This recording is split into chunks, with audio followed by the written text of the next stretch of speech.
Welcome back to the Monday Morning Point Guard Podcast. On this episode, going to be doing a quick playoff preview, and I just cannot understate how excited I am for this year's playoffs. We have some really crazy and exciting first-round matchups, and it feels like this year more than any year in recent memory, we have more teams that have a case to be a title contender than ever. And I might have some mixed feelings on the play-in as a whole, just with the sheer amount of teams that now qualify for the postseason. But we can't deny the fact that it makes for a much more competitive league in terms of dissuading teams from tanking. And those play-in games are always super fun. This year was no different, and it's acted as the perfect appetizer to whet our playoff appetite. If you did enjoy the video, please be sure to like it as well as subscribe for weekly content. Also, the podcasts are now up on Spotify, so you can listen to the full episode uninterrupted there. And if there's a spot you agree with, disagree with, either reach out to us on Twitter or in that comment section, and we'd love to discuss with you. The 76ers versus Raptors might not sound like much of a rivalry, but there's some real playoff history here between these two teams.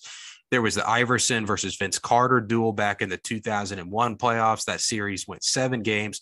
Both Carter and AI averaged over 30 a game, and that included 2 50-point games from Iverson and 1 from Vince Carter. Philly ended up taking that series on their way to a finals appearance versus the Kobe Shaq Lakers. And then more recently, we had that absurd Kawhi Leonard buzzer beater in Game 7 of the conference semifinals, a series in which Kawhi Leonard averaged nearly 35 a game, and it was in a series that was meant to represent the culmination of the process for the 76ers. The 76ers that season were loaded. They had the likes of Tobias Harris, Jimmy Butler, JJ Redick, Joel Embiid, and Ben Simmons. And if the Sixers do win that series, there's a very good chance that they end up getting past the Bucks in the conference finals and could have very easily ended up beating that Warriors team that ended up just being just completely decimated by injuries. But Kawhi hits that insane shot at the buzzer. Jimmy Butler leaves in free agency, which ends up kind of marking the beginning of the end for that process version of the 76ers. Both of those series were all-time greats. And while this is only a first-round matchup, it is shaping up to be one hell of a series. On paper, looking at the rosters, it might look like the 76ers are just going to completely roll over the Raptors with an MVP frontrunner in Joel Embiid and a newly acquired former MVP in James Harden.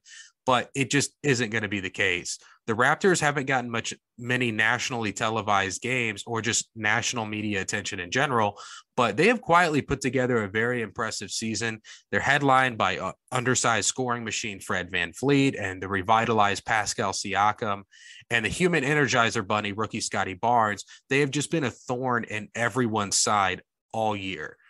They are one of the longest and most athletic teams in the league, which makes them a huge pain in the ass to play. And they're going to be a tough out here in the postseason.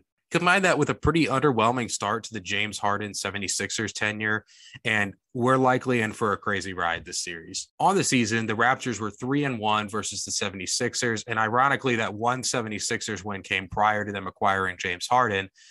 And as far as the numbers go, 76ers are 11th in offensive rating, 18th in points per game, defensive rating 12th, points allowed 8th, defensive rebounding percentage 19th, pace 26th.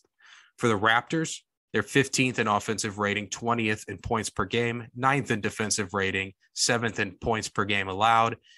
Defensive rebounding percentage, they are 23rd, and pace, they are 27th. So on paper, these teams look fairly similar, but in terms of matchup-wise, going beyond the numbers, what does it look like? Well, in terms of star power, it has to go to the 76ers with Embiid and James Harden versus Siakam and VanVleet. That's really a no contest. Supporting cast wise, though, in spite of having some really big names on that 76ers, like supporting cast like Tobias Harris and the emerging young star that is Tyrese Maxey, I'm giving the nod to the Raptors here. Just up and down the roster, this Raptors group just has some really solid players. They have Gary Trent, who has shown to be a really solid player this season, Scotty Barnes, Chris Boucher, OG Anunoby, Thad Young, and Precious Achiuwa. And just in general, the James Harden trade really just depleted the supporting cast for the 76ers group. It really just took away a lot of their depth. But in terms of the coaching matchup here, my laughable bias against Doc aside, I don't think any NBA fan with any level of knowledge would be taking Doc Rivers over Nick Nurse. So how do I see this series playing out, and what are the keys for each team? For Toronto, I think the most important thing for them is to push tempo. When you look at the numbers, I was really shocked by the pace numbers for the Raptors. You would expect a team like the 76ers to play super slow with a dominant big man and an ISO heavy and just generally heavy player in James Harden. But the Raptors are super young, super athletic, so I would expect them to be running and gunning. And in this series, I think they're going to have to change their ways. I don't think that they want to play turtle ball and get into a half court match with Philly for two big reasons. A, with the probable MVP in Joel Embiid and a former MVP on the team in Philly, they're just going to have a much easier time getting baskets in the half court, in spite of the Raptors having a much more sophisticated and better ran half court offense under Nick Nurse. The star power in Philly just gives them a much higher margin of error in half court sets, since both Harden and Embiid can bail you out of just so many bad possessions with their shot creating. And B, I think they need to force Joel Embiid to expend energy on the defensive end, because when Toronto is on defense, they just don't have anybody who can match up with him physically. So they're going to have to find ways to tire him out and wear him down. But it's also going to help against the other guys on the Philadelphia 76ers. As I mentioned, the James Harden trade just really depleted a lot of the depth that the 76ers had. So forcing them to go to the bench due to fatigue is just going to go a long way. Also, James Harden is just generally uninterested in defense. So there should be some easy buckets as a result of really pushing the pace and pushing the tempo. Toronto just has to ensure also that both James Harden and Joel Embiid don't go for huge games. They can survive one of them having a big night, but not both. And since the Raptors really don't have an answer for Embiid, it seems to me that Harden is going to be the guy they're going to want to focus on keeping in check. They have tons of long, athletic perimeter defenders to throw at Harden. So the key is just going to be keeping him in front of them and out of the paint and off of the free throw line. And that is a totally reasonable ask for this Raptors group. For the 76ers, Joel Embiid has to stay out of foul trouble. The Raptors are likely going to be going after him and attacking him to try to get him into foul trouble. He's got to manage his way around that and stay out of foul trouble.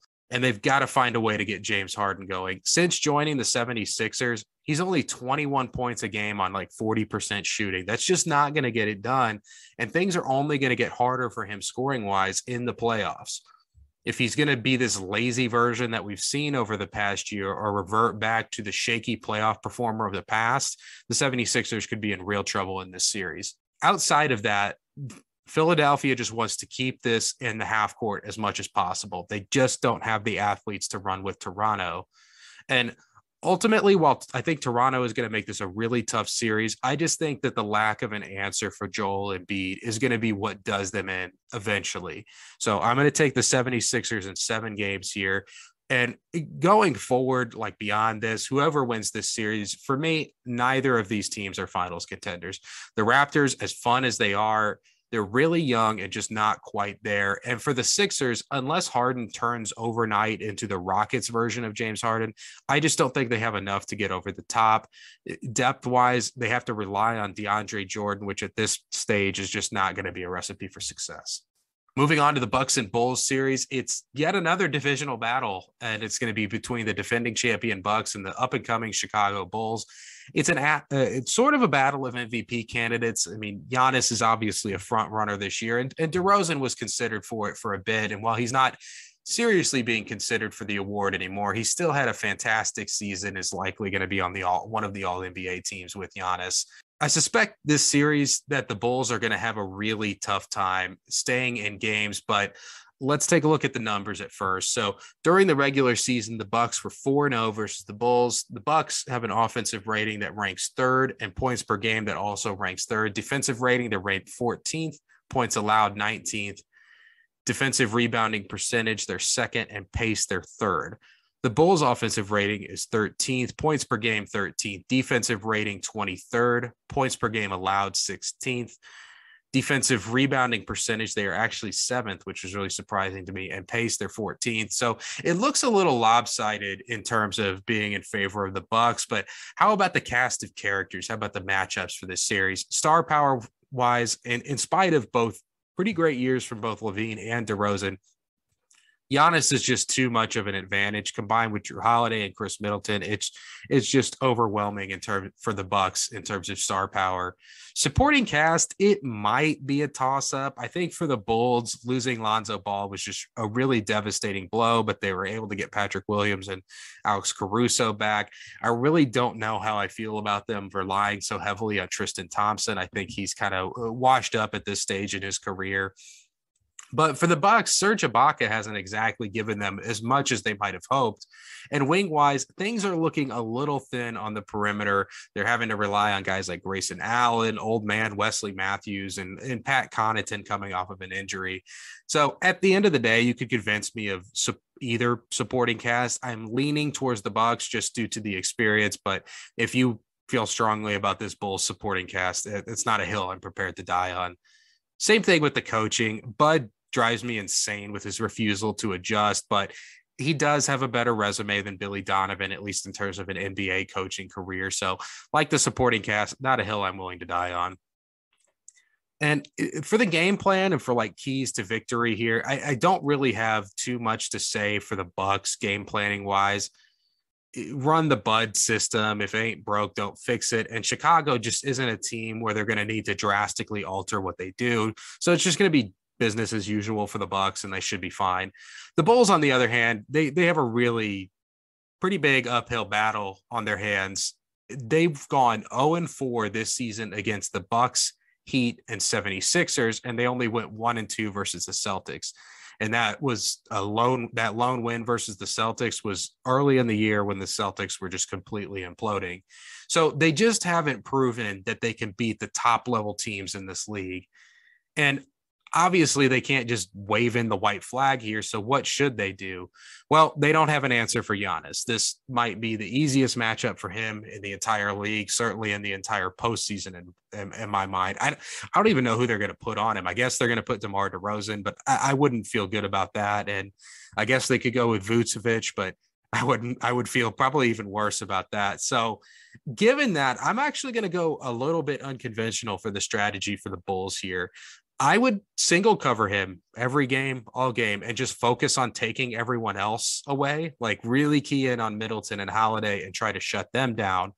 And if Giannis goes for 50 or 60, like that sucks, but I'm willing to live with that because my game plan is to just kind of make him beat us single-handedly if I'm the Bulls and just hope he's going to wear out over time. I don't think regardless of what they try, they're not going to be able to do anything with him. So why bother? They actually have guys who can bother the rest of this Bucks group and make their life tough. So math wise, even if Giannis does get 50, there's still another 60 or 70 points the Bucks are going to need to try and win. So I would just be focused on holding the rest of their cast under that 60 to 70 point mark. And outside of praying, just keeping things close, keeping things within 10 at the start of the fourth quarter. I think that's going to be key for the Bulls. If they could keep things close, they have two of the best closers in the league in DeMar DeRozan and LaVine. So just keeping things in striking distance and trying to steal the game at the end is going to be what I would try to do if I'm the Bulls. And listen, the Bulls were a really fun story this season. It was a huge leap forward for them. And in the offseason, if they add a real rim protector, they could become a contender, but this just isn't the year. And this is where this fun Bulls story ends. I'm taking the Bucks in a sweep. And for the Bucks, they're obviously finals contenders, and they might be my favorite to make it out of the East. On paper, at least, this roster is improved from the Bucks championship roster last season. So I expect this is at least going to be a conference finals appearance for them. The Bulls just aren't quite there. The Bulls defense just isn't good enough. And I mentioned during the trade deadline podcast that there have only been like 3 teams to win titles post-merger who weren't in the top 10 in terms of defensive rating. And all of those teams had won a title in the prior year, in a year that they were top 10 in defensive rating. So it doesn't look realistic for the Bulls this season. I think they have everything right on this roster, except arguably the most important thing in a defensive anchor. If they address that in the offseason, I think they can be a serious final contender moving forward. This is a really tough draw for the second seeded Celtics, a false 7th seed in the Nets, who were title favorites at the beginning of the season. This season, whatever could go wrong has gone wrong for the net, and then some for the Nets. Kevin Durant has missed some significant time with some injuries. Kyrie Irving has missed most of the season with some COVID stuff. And James Harden just completely mailed it in during his time with the Nets. And until he was able to just temper tantrum his way out of town, things finally seem to be stabilizing for the Nets. And as a result, they're going to be one of the toughest seventh seeds in NBA history, if not the toughest. Both teams have a dynamic duo. For the Celtics, they have the always electric prototypical 3-and-D wing and Jaylen Brown, and the dynamic Jason Tatum, who is likely going to be a preseason favorite for MVP next season. On the Nets side, you have one of the most skilled players, if not the most skilled player in NBA history in Kyrie Irving, and quite possibly the best scorer in NBA history in Kevin Durant. It's going to be an absolutely killer matchup. Numbers-wise, 3-1 in favor of the Celtics during the regular season in terms of their matchups. The Celtics offensive rating, 9th, points per game, 12th. Defensive rating, they were first in the league and first in the league in points allowed as well. Defensive rebounding percentage, 16th, and pace, 24th. On the net side, 10th in offensive rating, 9th in points per game. Defensive rating, they were 20th, and points allowed, they were 18th. Defensive rebounding percentage, they were dead last, 30th in the league, and pace 11th. And in terms of the matchups here, those categories that I went over with both the Raptors and Sixers series and the Bucks and Bulls series, the star power wise, I'm giving a slight edge to the Nets. It would be hard to not pick a duo of Kyrie and Kevin Durant, but it is really close. Jason Tatum's going to finish top 5 in MVP voting this season and might very well take home the award next year. Jaylen Brown is an all-star level player, regardless of whether he makes the team or not. Supporting cast wise, I'm giving the edge to the Celtics as of now, but so much is up in the air for both teams in terms of the supporting cast. For the Celtics, they're going to likely be without Robert Williams, who's been a big part of what makes this defense so potent. There are rumors he might end up playing, but with a torn meniscus, I doubt we see him much this series, if at all. And for the Nets, Seth Curry is banged up, and it really showed for him in the play-in game. It looked like he really had a lot of trouble moving around and was really limited. But more importantly, Ben Simmons is rumored to be coming back mid-series. And for me, I'll believe that when I see it. I just find it really hard to believe that they're going to shove a guy into a really competitive playoff series who hasn't played in a year. And especially with the meltdown he had in the playoffs last year, it just could be really detrimental to his career. This just has a potential disaster written all over it. The Boston fans are ruthless. And if Simmons isn't mentally prepared to play, I think this could really negatively impact the rest of his career. If he isn't physically ready to play and plays poorly, that could also affect him mentally and could really alter the trajectory of the rest of his career. I just don't think we're going to see him in this series. I've heard he's only been doing individual drills at practice, so forget about 5-on-5. He hasn't even done 1-on-1 yet. So I just don't see how you go from that into the middle of a really tough playoff series. So that leaves for the supporting cast this banged up version of Seth Curry, the slumping Patty Mills, Andre Drummond, Bruce Brown, and Nick Claxton. For the Celtics, you have the resurgence of Al Horford, Derek White, this really crazy pure point guard version of Marcus Smart that we've gotten in the second half of the season, and the human punching bag Daniel Tice. I'm taking Boston's group, especially with what we saw from that Nets group in the play-in. Kyrie played out of his mind, and Kevin Durant was still really, really good. And the Cavs just didn't play well in that game, and they were missing Jared Allen. And this Nets group didn't exactly blow the Cavs out. The results were never in doubt, but Cleveland was still able to hang around in that game. And it was a game where Kyrie and Durant played about as well as they can as a duo. And when they're not on the floor, Kyrie and Durant, this Nets group just looks completely lost. Coaching wise, I'm giving the slightest of edges to Ime Udoka and the Boston Celtics. Nash is an excellent coach, and the way he's navigated two of the most volatile seasons in NBA history between incorporating an overnight super team and then all of the injuries and then all of the other nonsense that they've had to deal with this year, it's just really impressive. However, the way Udoka has just completely turned around this Boston team is just really crazy. Before the season, we didn't view this Boston group as a tough team. And at the beginning of the season, there was tons of infighting and just general dysfunction. Now, this is a really tough, gritty group. And likely has the best defense in the league. I don't see how you'd make a case for anyone else. And generally just has a feel of a team that really enjoys playing together. Either way, the coaching chess match in this series should be really great. I'm just giving the slightest of edges to Boston for the coaching matchup. Keys wise, I think the top key for Boston is to just weather the crazy Kevin Durant and Kyrie games. They're inevitable, and there's basically no slowing them down, much less shutting them down. So when Kyrie and or Durant are going nuts, the Celtics just need to hold on for dear life and just try to stay in the game during those runs. Tatum and Brown are going to have to match that scoring effort, or at least come close to matching the scoring effort that you're going to get from Kyrie and Durant. And then they're also going to need to really kill the Nets when Durant and Kyrie aren't on the floor, but mostly when Durant isn't on the floor. They just really need to win those minutes substantially. Also, they're just, for the Celtics, there just can't be a Bruce Brown game or a Patty Mills game. They need to keep the random role players from the Nets from having like the 20-plus point games. There's also an advantage that can be exploited on the offensive glass. The Nets are got to be the worst overall rebounding team in the league, or at the very least, they're the worst in terms of defensive rebounding percentage. And while Andre Drummond has helped them with some of those rebounding woes, it's still a huge weakness for them. And especially when Drummond isn't on the court. If they play physical defense and are physical on the boards, that may very well be enough to kind of put them over the top. For the Nets, the top priority has to be just don't get killed when Durant or Kyrie isn't on the court. You don't even have to play even during those minutes. Just don't get killed. I think Kyrie and Durant also have to win this duel with Brown and Tatum and have to win it convincingly. Next, the Nets also have to find a guy not named Kyrie or Kevin Durant to have a big game. It doesn't even need to be the same guy every night. One game, it could be Andre Drummond. The next game, it could be Curry. It doesn't matter, but they need to have one of those guys have a huge night every night.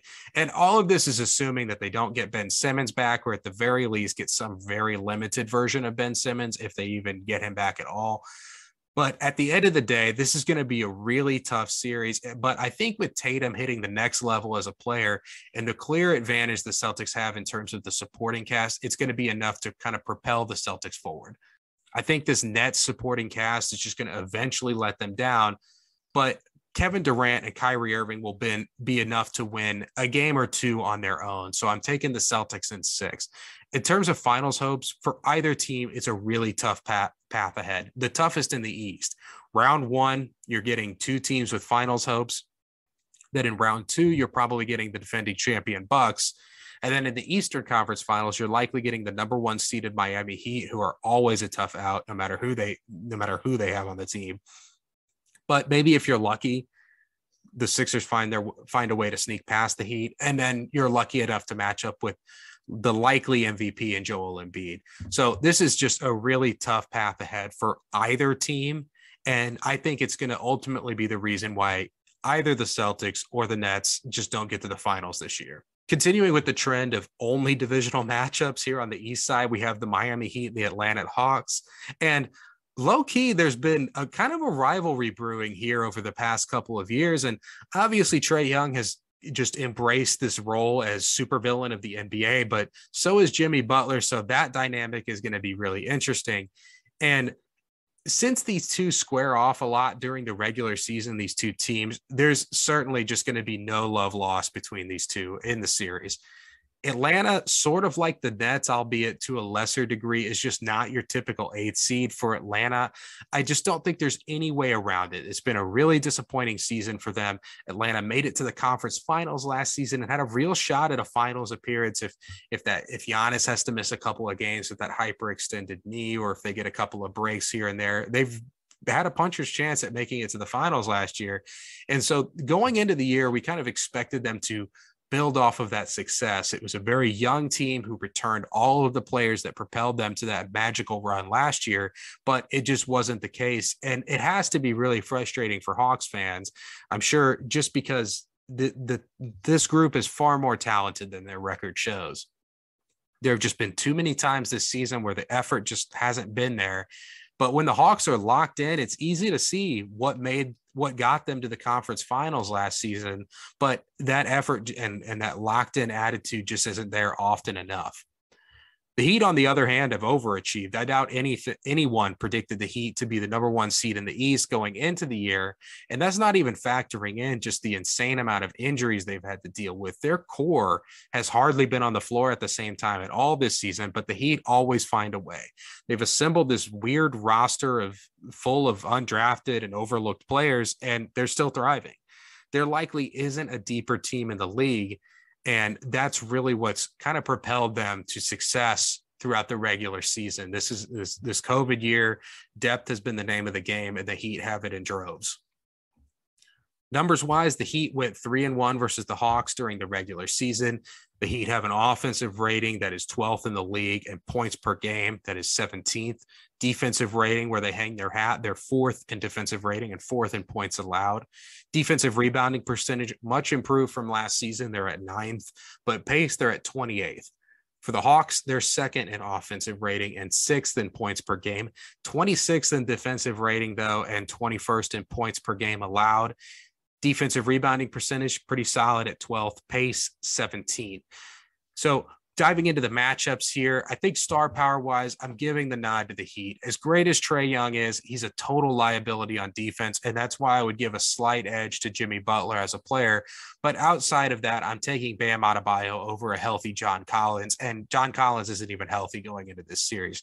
I expect we're going to see Collins pretty early into this first round, or at least at some point, but he's going to be somewhat limited. And either way, he doesn't hold a candle to what Bam is, as much as I like John Collins.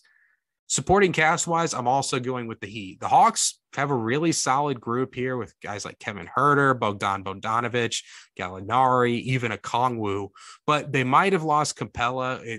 I'm recording this on Saturday, so early on Saturday, so it's unclear. I haven't really heard anything about his injury status, but even if he is able to play, it's going to be a pretty limited version of him.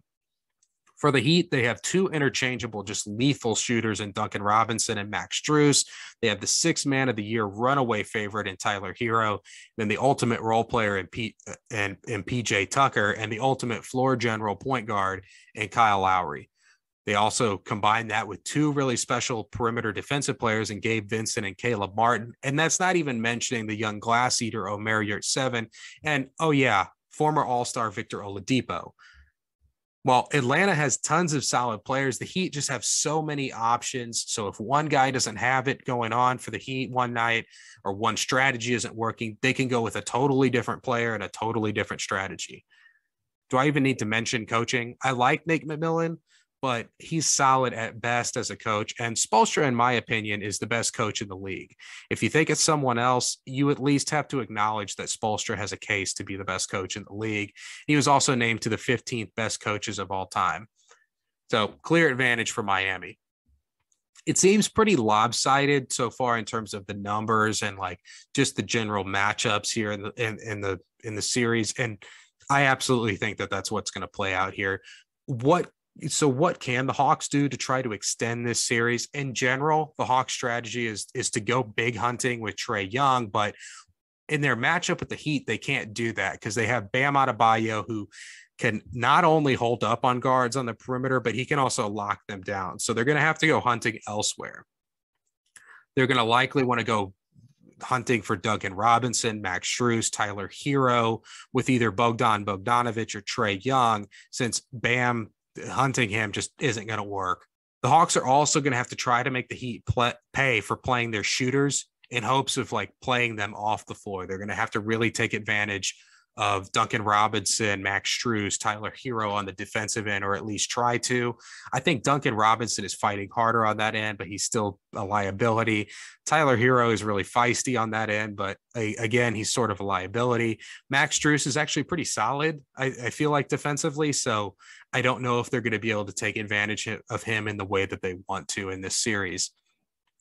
They're also going to have to hope that Capella and Collins can come back 100% or at least close to that.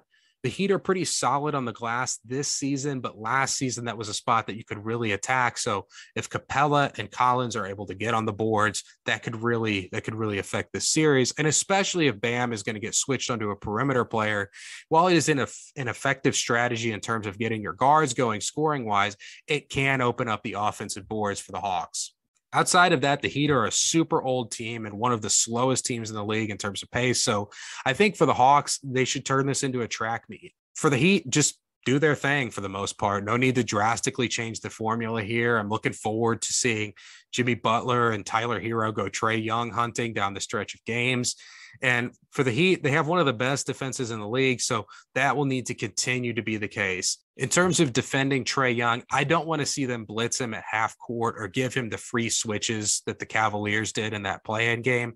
In general, my strategy for Trae would just be to really fight to not switch anything in terms of his pick and rolls and encourage him to take those 35 to 40 footers. If he hits them, I think you just have to live with it. But where he can kill you is if he gets a matchup that he likes and is able to get into the paint to either get fouled, hit the floater, or dice you up with the passing. That's where he really kills you. So keeping him away from those situations is going to be key. Also, they've got to keep Capella and company off the offensive boards. That's a key for the Heat. Other than that, just do what they've done all season. They're going to be fine in this series. At the end of the day, I think this very well could be a sweep in the Heat's favor, but I think there will be one really crazy Trae Young game where he's doing the shimmying and the shivering and dancing all over the place. But I think it's ultimately only going to result in one win. So I'm taking the Heat in 5. I really feel that the Heat are a shoo-in for at least the conference finals this season. And I think I'm more scared of potentially playing the Raptors than playing the 76ers, just because I think we match up really poorly with the Raptors and pretty well with the 76ers in a potential Bucks series in the conference finals. I think we could beat them. I'm not guaranteeing that we would beat the Bucks, but that's another team that I feel like we match up pretty well with. Same with the Nets, should they find a way to beat the Celtics, but that's really just going to leave the Celtics as the only team that I'm scared of in the Eastern Conference. I think they're a really bad matchup for us. And I think that's a series that we could win, but if I'm thinking of this objectively, I would be favoring the Celtics. That being said, if I had to choose a path in terms of the playoff matchups for the Heat to get to the finals, this would be the one I would choose. I don't want to spend too much time on this Suns Pelicans series because I just don't think it's going to be that competitive. As good as the Pelicans have been in the back half of the season, this Suns group has been really flying under the radar in terms of being a historically great team. 64-18 is just a really stellar regular season record under normal circumstances. But in the 2022 season, it just means a little bit more because the amount of COVID and injuries that the Suns have had to deal with. And the Suns are the reigning Western Conference champs, and they've improved the roster from what we saw from them last season. During the regular season, they've been almost surgical down the stretch of games and are unquestionably the best team in the league in clutch situations. The Pelicans, post CJ McCollum trade, have been really, really good. They're an elite offensive team. And since the All-Star break, they have been a really solid defensive team as well. They're obviously going to be missing Zion Williamson, who has officially been ruled out for the rest of the postseason. But they haven't had him all season long. So while it's a huge bummer that we won't get to see him this year, this Pelicans group is used to dealing with him being absent. Numbers wise, the Suns went 3-1 versus the Pelicans in the regular season. The Suns posted an offensive rating that ranked them 5th in the league, and they also were 5th in points per game. Defensive rating wise, they were 3rd in the league. Points per game allowed 8th. Defensive rebounding percentage 13th, and pace 8th. For the Pelicans, they had an offensive rating that put them at 19th, points per game of 21st. Defensive rating was 18th. Points per game allowed 13th. Defensive rebounding percentage was actually 3rd, and pace was 21st. Matchup wise, star power wise, I just don't think there's any question that this would go to the Phoenix Suns. Jonas Valanciunas, he's in the conversation for most underrated player in the league. I think Brandon Ingram is starting to hit the next level as an NBA player. I really love the playmaking stuff that he started to show. And CJ McCollum is one of my favorite players in the league. Offensively, he has as deep a bag as anyone in the NBA. But this Suns group is just really special. DeAndre Ayton, in my opinion, is going to be an all-star at some point, and he's just the perfect big guy for the way basketball is played today. Super big, able to protect the rim and switch onto guards. He busts his ass running the floor. He's a lob threat. He's a short roll threat, both on the pick and roll. And he just catches absolutely everything. That's probably my favorite thing about him. Devin Booker, he's a scoring machine who's shown some shades of Kobe at times. You can really see the influence that Kobe Bryant had on his game. And this season, he's really bought in on the defensive end of the floor as well. Early in his career, it felt like Booker was all about the numbers, all about putting up the big scoring numbers. But now it feels like he's all about winning. And he's likely going to finish top 5 in MVP voting this year. Chris Paul, what can I say that hasn't already been said 100 times? He's just the template for a pure point guard and one of the best leaders that we have in sports. An all NBA level player year after year, and he's showing no signs of slowing down. Supporting cast wise, again, this is no contest for the Suns. And that's not to say that I don't like this Pelicans supporting cast, because I absolutely do, but they just aren't quite there yet. I love Herb Jones for the Pelicans. He's just awesome. Already a lockdown defensive player who can hit threes. He's a super athlete, especially around the basket. And the rest of the group is nothing to sneeze at either. I really like Jose Alvarado and kind of the swagger that he brings to the team. Larry Nance has been a really solid role player for years. Trey Murphy has shown some flashes. Those are just all guys that I really like. But this Suns group is just really something special. I mean, they're rounding out their starting 5 with the proven playoff performer, 3-and-D specialist Jay Crowder, and the defensive player of the year front runner, a wing player in Mikal Bridges, who's also just a 3-and-D specialist, but he does a lot more than that as well. Things are just really solid off the bench as well with Cam Payne, JaVale McGee, Landry Shamet, Cam Johnson. It's just up and down, just a really solid group. Everyone understands their roles and plays their roles to perfection. Coaching wise, again, like the rest of the matchups here, I really like Willie Green, but Monty Williams was the coach of the year this season for a reason. So I'm giving the nod to the Suns there as well. Numbers wise, matchups wise, and otherwise, it's just all in favor of the Suns. And I really just don't know what the Pelicans could do to beat the Suns outside of just praying. They just aren't quite there yet as a team, and that's totally okay. This season was just a step in the right direction for them after they get all their pieces back and everybody in the fold for a year in terms of like CJ McCollum, who joined the team halfway through the year. I think things will start to really look a lot better. The only thing in terms of strategy, I would say, is they could pick up the Suns guards full court with guys like Herb Jones and Jose Alvarado just to try and ugly up the game and wear Chris Paul out. Outside of that, they're obviously going to need monster games out of CJ McCollum and Brandon Ingram just to hang around. And in terms of rotationally, they kind of went small down the stretch against that Clippers group, but I don't think they can afford to go small with Nance at the 5 with DeAndre Ayton roaming around out there. So I would feature Jonas early and often in some post-up opportunities just to try to get Ayton into foul trouble. On the Suns side, I literally have nothing. They had an excellent regular season for a reason, so there's really no need to change anything, no need to deviate from what they do best. And just in general in this series, I could see the Pelicans taking a game potentially, but I'm still going to go with the Suns in a clean sweep. And for me, the Suns are my pick to win the title this year. They look like they're on a mission and they're just solid at every position. The team makes sense in terms of how it's been put together. And they're just, there's no glaring weaknesses for them. What a letdown this Mavs Jazz series is going to end up being. Luka gets hurt in the final game in a meaningless regular season game. It's just brutal.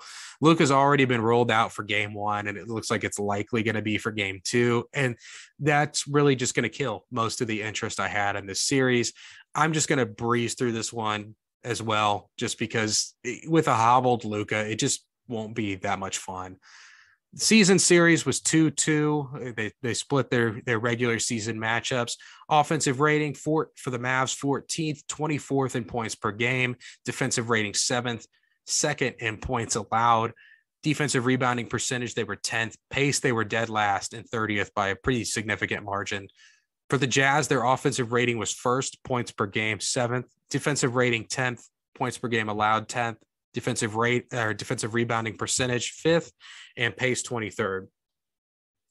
Matchup star power wise, without Luka, is that even a question? I mean, obviously you're going to take Mitchell and Gobert over no one for the Mavs, maybe Spencer Dinwiddie. Hey, that's just a no contest. I think even if Luka's able to go as of game three, that injury looked pretty bad. I think he's going to be pretty significantly hobbled. So I would still probably take the Mitchell and Gobert combo in terms of star power. Supporting cast wise, I'm actually going to go with the Mavericks. They just have a ton of really solid role players. I like some of the guys that the Jazz have, like Mike Conley, Royce O'Neal, but the Mavericks are just a really well put together group in terms of the role players on this roster. Coaching wise, I think Jason Kidd has proved a lot of his doubters wrong this season, but Quinn Snyder is one of the best coaches in the league. So advantage Jazz there. And as I said, without Luka Doncic, this Mavs group isn't even a play-in team. If they had been missing him for the entire season, there's just no way they would have even been sniffing the play-in. And sort of like the Harden Rockets or any of the LeBron teams, it's a roster that was built for Luka to be steering the ship. So without him, it could look really ugly. On the Jazz side, they've been a real mess this year and have blown multiple big second half leads down the stretch of the season. But in the case of no Luka or one-legged Luka, they should be just fine. I'm going to assume that Luka comes back at some point, so I'm going to say that the Jazz take this in 6. The Mavs before the Luka injury, though, I thought were a dark horse team in terms of making the finals, but with an injury, they have no chance. I thought if things kind of broke for them the right way and Luka just played out of his mind, I wouldn't have been shocked to see them in the finals. I wouldn't have been completely shocked. It would have been an upset for sure, but not a complete surprise. I think for the Jazz, they've just missed their shot, missed their window. Now the chemistry's gone from this group. And I think even if they get past the Mavericks, they're getting swept in the next round by the Suns in terms of their title aspirations. I would expect big changes from the Jazz this offseason. But as I mentioned, going to take them in 6 in this series. The Nuggets and Warriors is another really tough series to gauge. The Nuggets are going to be without Jamal Murray and Michael Porter Jr. And somehow they've not had them for really the entire season. And somehow Nikola Jokic has been able to keep this ship afloat. On the Warriors side, Curry is coming off of a pretty major injury, but he's expected to play as of game 1. Obviously, Clay is still working his way back into the fold after missing 2.5 years of basketball. There's also going to be no James Wiseman for the Warriors, and Draymond is still dealing with a bad back. So it's going to be really hard to make predictions in this series with so much uncertainty on the Warriors side, but this is still going to be a really entertaining series. For the season, the series went 3-1 in favor of the Nuggets. Numbers wise, the Warriors offensive rating was good enough for 16th in the league, points per game, 15th. Defensive rating, they were 2nd. Points per game allowed, they were 3rd. Defensive rebounding percentage, they were 6th. And pace, they were 15th. On the Nuggets side, 6th in offensive rating, 10th in points per game, defensive rating of 15th, points per game allowed, 14th, defensive rebounding percentage 1st, and pace 20th. Star power wise, I'm giving the nod to Jokic versus this banged up version of Curry, banged up Clay, and I guess throw a banged up Draymond into the star category. Jokic could very well win MVP this year, and he's had a historically great season, and we've just never seen a player quite like him. He's at the peak of his power, so that's why I'm taking him in this series in terms of the star power. There's just too much uncertainty with the Warrior stars in terms of their health. Supporting cast wise, it's a no-brainer for the Warriors. Who is the second best player for the Nuggets? Is it Aaron Gordon, Will Barton, maybe Monte Morris? Without Jamal Murray and Michael Porter Jr., this supporting cast is just a complete joke. Like possibly the worst team in the league if you remove Jokic from this roster level joke. The Warriors have a super solid supporting cast. Wiggins has been slumping since the All-Star break, but he's still a really solid player. And then you have Jordan Poole, Jonathan Kuminga, Otto Porter, Gary Payton II. It's just a group of really solid role players. And Jordan Poole has been tearing it up the back half of this season and is likely at the front of the line for most improved player this season. Wiggins was an all-star, and I actually think he deserved to be an all-star this season. Maybe not a starter, but an all-star nonetheless. So the surrounding pieces for this Warriors group are just really good and really solid. Coaching wise, as good as Michael Malone is, Steve Kerr is an all-time great in terms of coaching. So there's just no contest there. In the case that the Warriors get back a 100% version of Steph and Draymond, I'm not considering them even having a possibility of getting a 100% version of Clay back, because we don't know if he'll ever be back to that pre-injury level. But if they get 100% of the Draymond and Steph piece, this series is going to be a no contest. As good as Jokic is, he can only do so much with this weird hodgepodge of outcasts he has here in Denver in terms of his supporting cast. If the Warriors have a limited to severely limited Steph and Draymond, they're going to have their hands full with this series with Jokic. For that case, for the limited Steph and Draymond case, the name of the game for the Warriors is going to be pace, pace, pace. Just push the tempo, pick up the Denver guards full court, and obviously in the half court, put Jokic when the Warriors are on offense, put Jokic in as much action as possible. Put him in every pick and roll, put him in every pin down, just make him work every second he's out there on the defensive end. Denver isn't a deep team, and they obviously get destroyed just numbers wise when Jokic isn't on the court. So focus on making him work and wearing him out. So maybe he has to spend more time on the bench, or at the very least, he's not as effective when he's on the court. On the Denver side, it's going to be a really tall order for Jokic to get this cast of misfits out of the first round. But if this Warriors core is banged up, I think they have a chance at doing it. For them, it's the opposite game plan as the Warriors, where they just want to play turtle ball, walk the ball up the court, and limit the possessions in the game so that you can save Jokic. That's especially important when Jokic isn't on the floor. I don't care if the bench doesn't score at all in those minutes, because they're going to get killed anyway. The goal for my bench minutes when Jokic isn't on the court is to just bleed the clock and limit the possessions that occur while Jokic is off the floor. Sort of like a good running game in football, with Jokic being the defense. Bleed the clock and buy time for him to rest up. That would be the only objective I have for my bench minutes if I'm the Denver Nuggets. I think the Warriors are going to be fine at the end of the day. It's just hard to win without your second and third best players. So I'm taking the Warriors in 6 in this series. For Denver, even if they get out of this first round, this just isn't the year for them to win a title. It's likely their window is beginning next season and beyond, once they get Jamal Murray back and hopefully MPJ at some point. The Warriors were title contenders earlier in the year, but without addressing the needs that they had at center and this ailing versions of Clay, Curry, and Draymond, it's really tough to take them seriously as a title favorite at this stage. If Draymond is as effective as he was earlier in the year and Steph gets it together like we've seen in years past, they obviously should be taken seriously as a title contender. Last but certainly not least is the Timberwolves and Grizzlies. And this series is going to be awesome. If you're more of a casual fan of the NBA, or you just get into the NBA for the playoffs, this is a series that you're going to want to watch. Both of these young and up and coming teams are not afraid of anything and are downright nasty. The Grizzlies all year, particularly Desmond Bain, have been talking trash to everyone. And you really get the sense that they just outright hate every other team in the league. And despite how ruthless they are to their opponents, it's really a group that you get the sense that they really enjoy playing together, and they're just a joy to watch. If you haven't had the chance to watch Ja Morant much, he has quickly become the most exciting player in the league, and he has at least one play every game that just causes your jaw to hit the floor. The Timberwolves are very similar, another young and up-and-coming team who isn't afraid of anyone.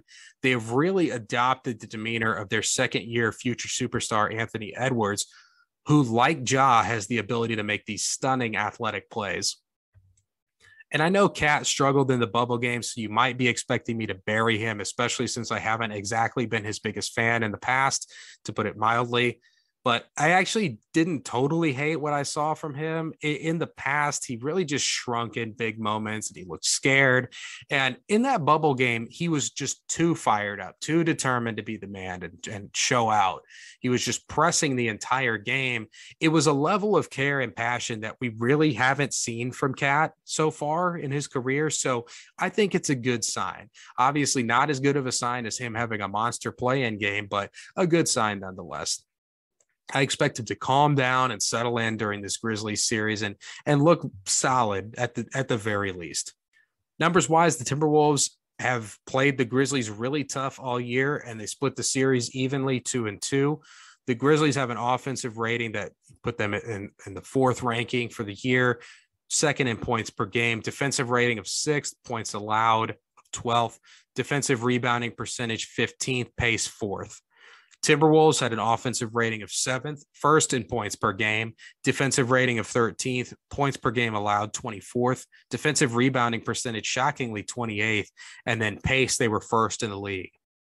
Matchups wise, star power wise, I'm giving the nod to the Grizzlies here.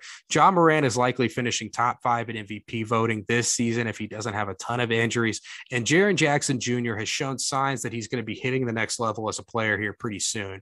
He's becoming really well-rounded offensively, and he's likely going to be a front runner for the Defensive Player of the Year next year entering the season. This star power matchup could very easily end up going the Timberwolves' way. Ant-Man is growing up before our eyes, and he's totally capable of outplaying just about anyone on any given night. And even though Towns hasn't put it all together yet as a player, he's still as gifted a player as any guy you'll find in the league. And this season, he's shown real signs of maturing. Supporting cast-wise, I have to go with the Grizzlies once again. It's close, though. But for the Timberwolves, on some nights, D'Lo looks like an all-star, and other nights you'd rather just not play him at all. I also really like Jared Vanderbilt, Naz Reid.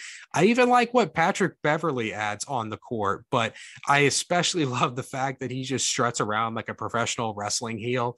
If he doesn't make a cameo in the WWE, that will be just a huge missed opportunity.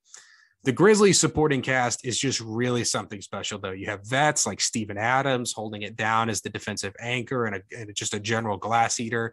Then you have Kyle Anderson, a really unconventional swingman. And both of those guys have played in some really important playoff games over their career.